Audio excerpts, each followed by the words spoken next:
Thank you for allowing me to speak. Since 2006, the year James Chassie was beaten to death by Portland police officers, the City of Portland has failed to eliminate the routine harm done by police to people with mental illness. Most of you failed to understand the solution. Chassie wasn't the first or the last. In 2006, the Portland Police Bureau killed 3 people. In 2007, they killed 2. In 2008, just 1. 2010 made up for 2009 with 5. In 2011, there was 1 person killed by police. In 2012, 2013, 2014 had 2 each. 2015 had 3. 2016 had 1. 2017 had 2. 2018 had 3. That's 27 people over a dozen years. And this is important. Every one of them was in a mental health crisis of some sort. Andre Gladen's death in 2019 was typical. An African-American man with bipolar disorder, clearly ill and in need of compassion and medical services. A homeowner call to 911 brought a police officer who predictably escalated the situation and within moments killed Mr. Gladen. Since 2006, the strategy selected by this council to end the problem was more training. But as it turns out, training, and that was done. More training didn't solve the problem of people getting killed. It's good in its own right, but a basic misunderstanding of the solution. The solution is to uninvolve police officers from people with mental illness and crisis. Separate them, get them as far away from each other as possible. This is a vastly more complicated task than providing training, requiring interdisciplinary cooperation across multiple governments. In the dozen years since James Chassie was killed, the work to reduce contacts between police officers and people with mental illness or addiction crisis has not begun. Instead, the council invited the Department of Justice to weld law enforcement to people with mental illness in crisis.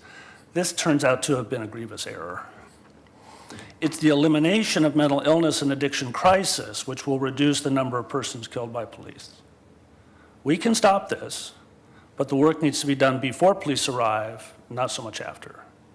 What this council, as individuals and as a collective voice, can do is to learn and talk about the power and potential of recovery from these illnesses. And recovery is the least expensive and most effective way to reduce use of force by police. I wish Andre Gladen had a chance to recover from his bipolar disorder. It's a complicated illness where a night without sleep or a day without food or a stressful event can cause a crisis. Gladen needed help, not a fight, and he needed it a long time before he was killed by a Portland police officer. Thank you. Thank you. And could I also comment on this, Jason? First of all, thank you for being here and thank you for sharing your message with the council. I agree with you that the key here is to reduce interactions between the police and people in crisis on the streets, and more importantly, the police agree with you. You've heard Daryl Turner from the Portland Police Association say this, you've heard Chief Outlaw say this, you've heard me in my capacity as police commissioner say this, and I am particularly in agreement with your statement that we need to work on an interdisciplinary basis. Right now, the way the system is set up is if somebody sees somebody in crisis, if they're well-meaning and they want that individual to get help, they call 911. 911 in our community then turns to the police. And so what you get is you get a cop with a gun who's trained in law enforcement tactics and techniques. And many of our police, while they are trained especially to deal with people in crisis, not all of them are. And therefore, we need what other communities have, which is informed people in the call center who then call somebody other than the police, people who are trained either in substance abuse or mental health or EMTs or all of the above, who go out, assess the situation and see if they can stabilize it. Then if necessary, or if there's an escalation or a threat to public safety, then the police are called in. And that's a model that we're actively looking at. We're talking to the county, we're talking to the health department, we're talking to the police and the fire bureau, the Bureau of Emergency Communications, our colleagues up here. I am eager to move very quickly on this. You will not be surprised to hear that there will be some pushback because it does require interdisciplinary efforts. It requires organizations that are already doing outreach, crisis outreach, to work with us or come under a common umbrella, or at least have some funnel of communications that enables us to prioritize calls going to service providers.